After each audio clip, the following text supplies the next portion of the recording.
ৰহস্য কিবা আছে নেকি? সদায় আপুনি গাবলৈ ওলালে ভূপেন হাজৰিকাৰ গীত মানে আপোনাৰ কণ্ঠটো শুনি কোনোবাই কয় যে আপুনি ভূপেন হাজৰিকাৰ গীতেই গোৱা হৈছিল কথাটো কি? চিধাই ভূপেন হাজৰিকাৰ গীত গাবলৈ কৈ দিয়ে প্ৰিয়তা এটা বেলেগ বস্তু আৰু সফলতা এটা বেলেগ বস্তু কিছুমান গীত উদাহৰণে জনপ্ৰিয় হয় আৰু পিছদিনা আমি পাহৰি যাওঁ আৰু আন কিছুমান গীত আছে হট কেকৰ নিচিনা বিক্ৰী নহয় যদিও লাহে লাহে মানুহৰ মন মগজু অন্তৰ চবলৈ সোমাই যায় আৰু ভূপেন ৰাইতে এনেকুৱা কিছুমান গীত আছে যিবিলাক আমাৰ বৰদেউতা বা দেউতাৰ মুখতো শুনিছোঁ আৰু এতিয়া মোৰ 3 বছৰীয়া ছোৱালীজনীও গায় এজনীয়ে নুবুজে কিন্তু গীতটোত কিবা এটা হয়তো বিশেষত্ব আছে যাৰ কাৰণে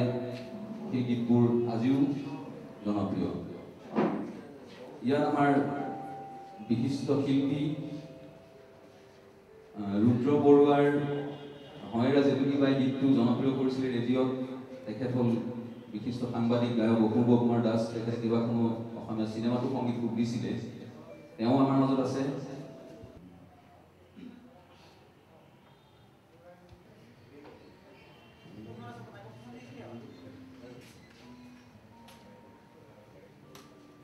লক্ষ্মীনাথ বেজবৰুৱাৰ এটি গীত ভূপেন্দ্ৰাৰ কণ্ঠত শুনিছিলোঁ সৰুতে এইটো হ'ল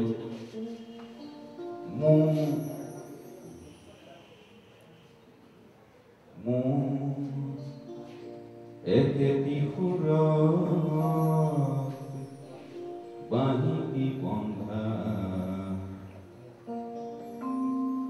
একেটি মাথোঁ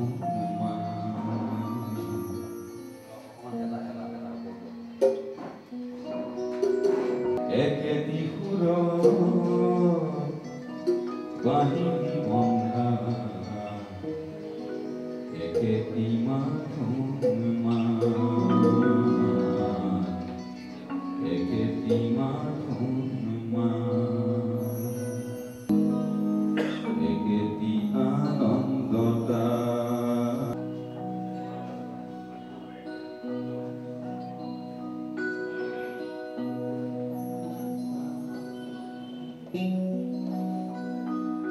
আৰু এটা মহাপুৰুষে ৰচনা কৰা এটা থাকি মনত পৰিছে মৎস্য কুৰ্ম নৰসিংহ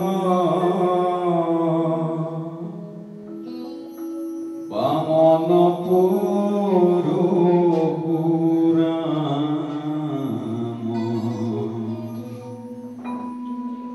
হৰিৰাম বৰাহ শ্ৰীৰাম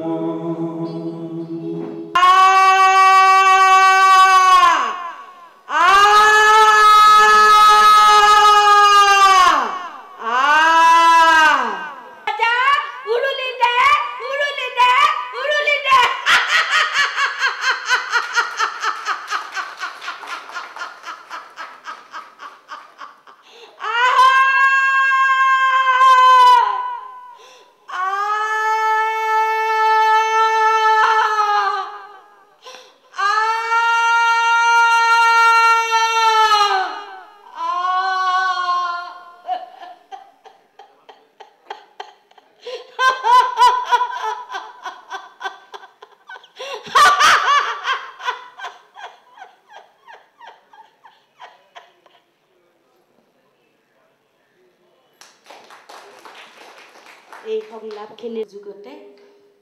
আৰু আপোনালোকে মোক এইখিনি সুবিধা দিয়াৰ বাবে মই কৃতাৰ্থ হৈ থাকিলোঁ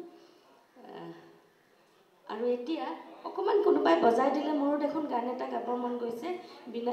হেৰি প্ৰতি